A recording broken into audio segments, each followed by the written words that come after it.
তাদের পক্ষে দলীয় ম্যানেজার হিসেবে মেডেল গ্রহণ করবেন আব্দুল গাফফার স্যার।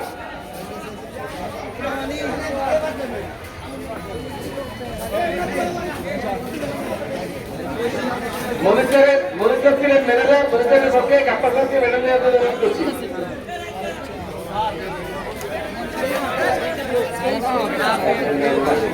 তার দলের সদস্যরা একে একে মেডেল গ্রহণ করছে। তারা সিনিয়র গ্রুপের চ্যাম্পিয়ন হয়েছিল।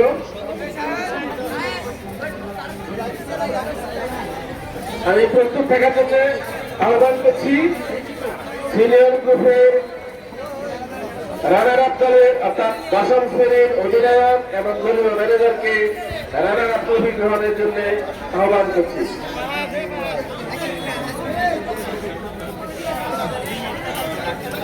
ম্যানেজার এবং অধিনায়ক